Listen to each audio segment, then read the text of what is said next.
Most men think peace is something they can earn. They chase it the same way they chase money, women, or validation, as if peace were a trophy waiting at the end of achievement. But peace isn't something you win. It's something that's taken from you the moment you start wanting it. Schopenhauer once said that life swings like a pendulum between pain and boredom. And in between, man wastes his existence chasing things that were never meant to satisfy him. He works for approval, craves affection, and fills his silence with noise, terrified of what he might hear if he stopped. Everywhere he looks, he's told peace comes from balance, from gratitude, from letting go. But no one tells him the truth. Peace and desire cannot exist together. The moment you want peace, you've already lost it. Because man is not driven by reason, he's driven by a restless will, a blind hunger that never sleeps. And that hunger is what makes him human. The more he tries to silence it, the louder it screams. That's the hidden tragedy. Most men aren't at war with the world, they're at war with themselves, slaves to the very will that keeps them alive. And until they understand what Schopenhauer called the tyranny of desire, they will never know what real peace feels like. Arthur Schopenhauer was a man who saw the world not through optimism or faith, but through a merciless lens of truth. Born in the 18th century, he lived in the shadow of Hegel's grand ideas about progress and reason, and he hated it. Where others saw divine order, Schopenhauer saw chaos. Where others preached purpose, he saw illusion. His entire philosophy was built on one devastating realization. Existence itself is suffering, and desire is the root of it all. To him, life was not guided by reason or morality, but by what he called the will, an invisible, insatiable force that drives every living thing. It's the hunger behind all actions, the restless energy that keeps you moving even when you don't know why. You eat, you work, you chase, you lust, not because you choose to, but because something inside you demands it. That will never stop. It whispers when you're alone. It pushes you out of bed when you're tired. It's the quiet dissatisfaction you feel even after getting what you wanted. The moment one desire is fulfilled, another takes its place. You buy peace only to realize you've purchased another craving. Schopenhauer compared human existence to a man running downhill, unable to stop because the slope of desire is too steep. Every goal you achieve doesn't end your striving, it accelerates it. Success becomes fuel for new hunger. You think you're moving toward peace, but you're only running faster into the arms of exhaustion. He saw the will everywhere, in nature, in love, in survival. The flower bends toward the sun not out of joy, but out of compulsion. The lion kills because it must. Man builds cities, writes books, fights wars, all to satisfy an invisible thirst that never ends. This is why Schopenhauer believed peace is not natural to man. The will makes sure of it. The moment you live, you are already condemned to want. To exist is to desire, and to desire is to suffer. But here lies the cruel paradox. Without the will, there would be no art, no ambition, no drive to become more. The same force that torments you also animates your greatness. Every masterpiece, every triumph, every invention, all born from the same restless fire that keeps you from sleeping at night. So men live torn in two directions, between the need to strive and the wish to rest, between the voice that says achieve and the whisper that begs stop. They call it anxiety, burnout, depression, but what they are truly feeling is the raw pulse of existence itself, the will that refuses to die. And Schopenhauer's answer wasn't comfort, it wasn't hope, it was something far darker, yet liberating.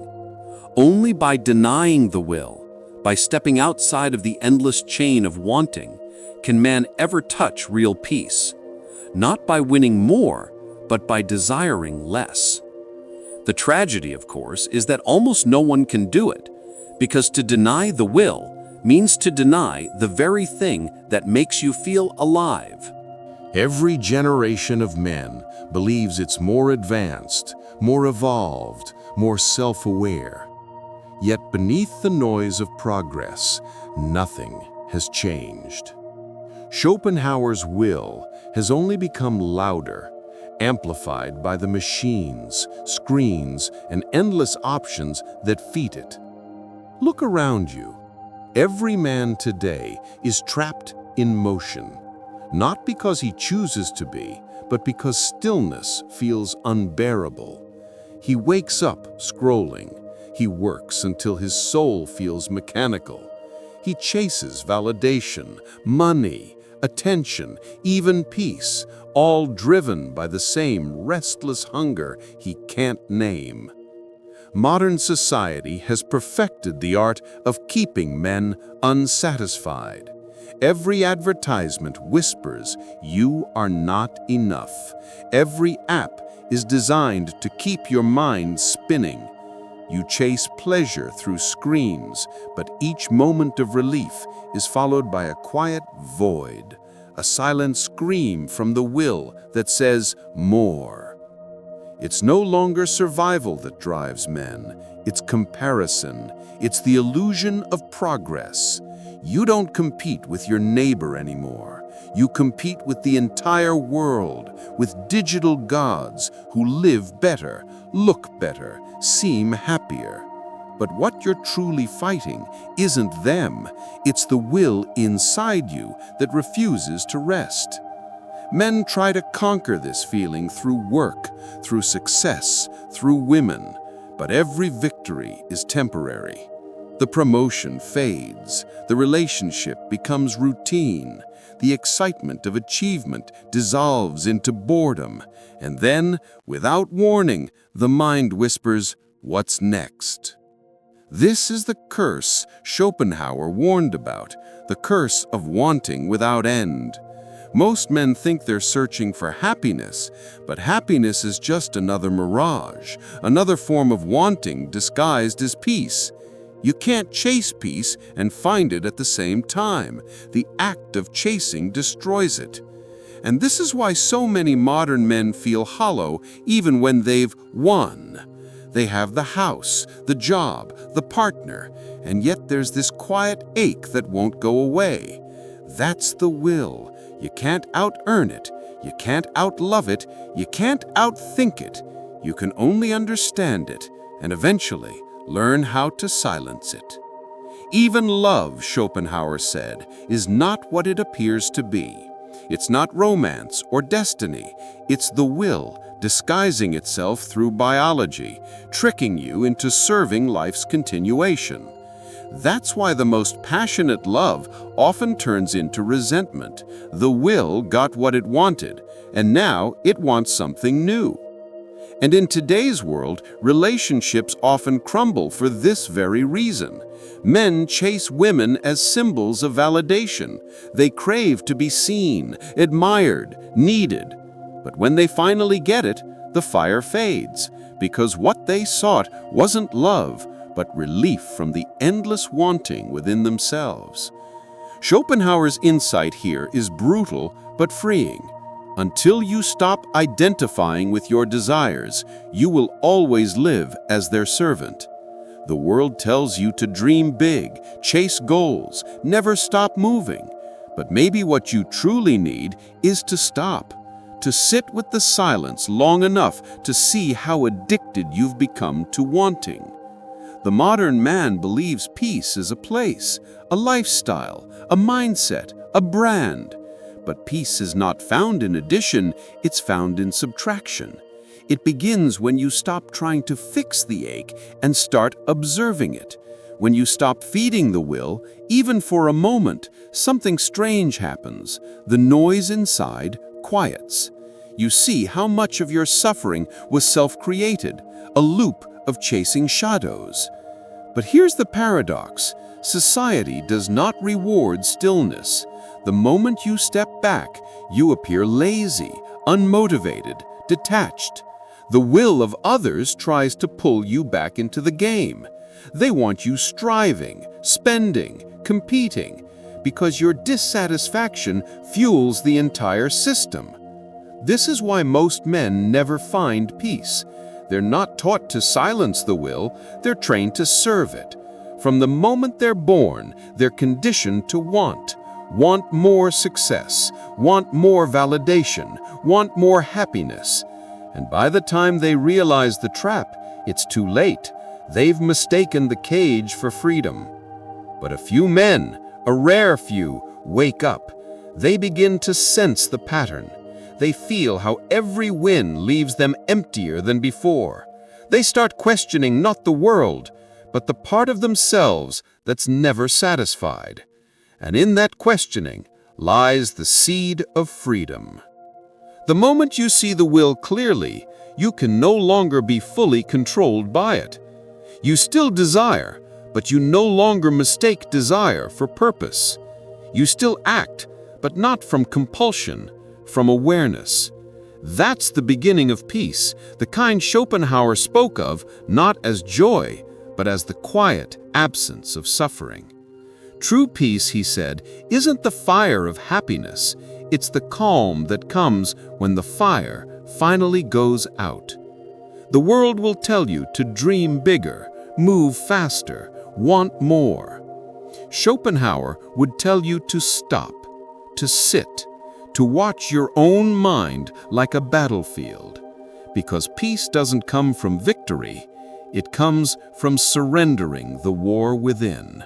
If you truly want to live without constant restlessness, there are rules you must carve into your being, not as motivation, but as survival. The first is this: do not confuse movement with meaning. Most men keep themselves busy to escape silence. They run from stillness because silence reveals the truth, that much of what they chase doesn't matter. Every time you rush toward a goal just to fill the emptiness, you're strengthening the very thing that keeps you enslaved. Stop mistaking distraction for direction. The second, learn to disappoint the will. When the urge arises to scroll, to text her again, to buy something you don't need, to seek validation, pause. Breathe. Feel the discomfort without obeying it. Every time you deny an impulse, the will loses a fraction of its power over you. Peace doesn't come from indulging your desires. It comes from watching them die without acting. The third, understand that pleasure and pain are the same rope. They only pull in opposite directions. What brings you joy today will one day bring you suffering. The food, the love, the attention, the victory, they are all temporary. To build your peace on them is to build your home on shifting sand. The wise man does not cling to moments. He observes them as clouds passing in the wind. The fourth is to reject the religion of self-improvement. The world tells you to endlessly upgrade yourself, to become smarter, stronger, richer, better. But behind this quest for perfection hides the same sickness, the belief that you are incomplete, that you are broken. Schopenhauer would say, you are not broken. You are trapped in wanting to be more than you are.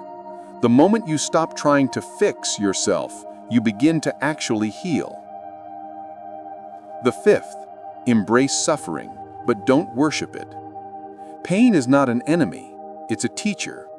Every disappointment, every rejection, every lonely night is showing you where your will still rules you. Don't run from it. Look at it. Learn from it. But never make pain your identity, for the will is clever, and it can even use suffering as another disguise for control. The sixth, detach from the opinion of others. The will thrives on comparison. It feeds on praise and dies in indifference. Every time you crave validation, you hand over your freedom. Peace begins the moment you stop measuring your worth through someone else's eyes. You cannot serve both truth and popularity. Choose truth, and you will walk alone, but you will walk free. The seventh, create, not to prove, but to express. Schopenhauer believed art was one of the few ways to escape the will, even briefly. When you create something beautiful, music, words, design, you forget yourself. You become pure awareness, detached from wanting. For those moments, the will sleeps. That's why creation feels sacred. It is temporary liberation from the prison of desire. The eighth, know the difference between peace and pleasure. Pleasure burns fast and leaves ashes. Peace doesn't burn. It hums quietly, steadily, like a flame that refuses to go out. Pleasure asks for constant feeding. Peace asks for nothing. The more you choose the quiet over the thrill, the more your mind starts to heal.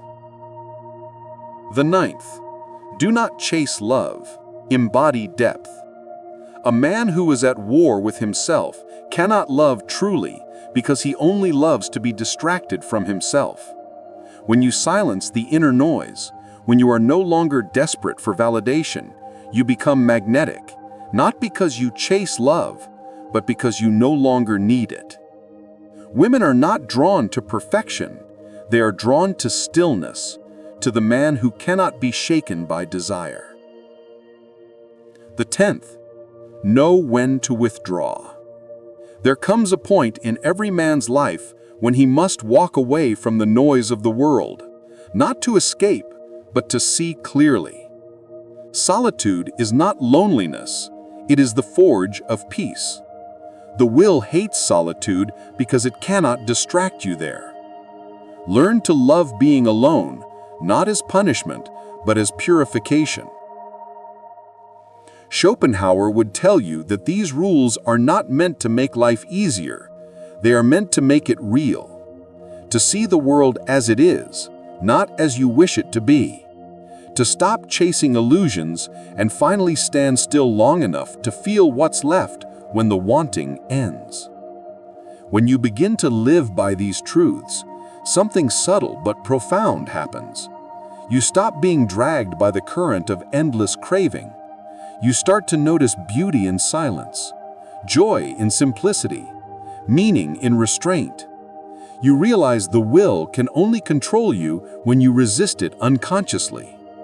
The moment you face it with awareness, it begins to dissolve. And that is the paradox of freedom. The more you let go, the more you gain. The more you surrender, the more you see that peace was never something to find. It was something you forgot how to feel. There is a moment in every man's life when he finally grows quiet. Not because he has given up, but because he has seen enough of the game to stop playing. That is the moment Schopenhauer lived for. Not the noise of success, not the applause of the crowd, but the rare silence of understanding. He believed peace does not come when life becomes perfect. It comes when you stop demanding that it should be. When you stop believing happiness is a prize waiting at the end of struggle, and instead see it as the brief calm between two waves of wanting. Most men will never reach this stillness. They will keep running, into money, into women, into endless ambition, mistaking the movement for meaning. They will exhaust themselves in pursuit of a phantom called fulfillment. But a few, perhaps only a few, will stop. They will step off the treadmill of desire, even for a moment, and feel what true freedom tastes like. Not excitement, but release. Schopenhauer called this release the negation of the will. The moment the endless craving inside finally collapses into silence. It's not joy. It's not bliss. It's deeper. It's the kind of peace that comes after a lifetime of storms when the waves finally rest and you realize the sea was never your enemy, it was your reflection. And this silence, this quiet ending of wanting, is what the modern man fears most, because in that silence there is nothing to chase, nothing to win, nothing to become, only himself, stripped bare of distractions. But that is where peace begins, not in the noise of achievement, but in the quiet acceptance of what is. The truth is cruel but merciful. The world will never stop demanding more from you, but you can stop demanding more from the world. You can stop mistaking motion for meaning, pleasure for peace, and wanting for life. The moment you do, everything changes, not outside you, but within you. When you no longer serve the will, you see how the entire machinery of suffering depended on your participation. You see how much of your pain was self-inflicted, born from resistance to what already is.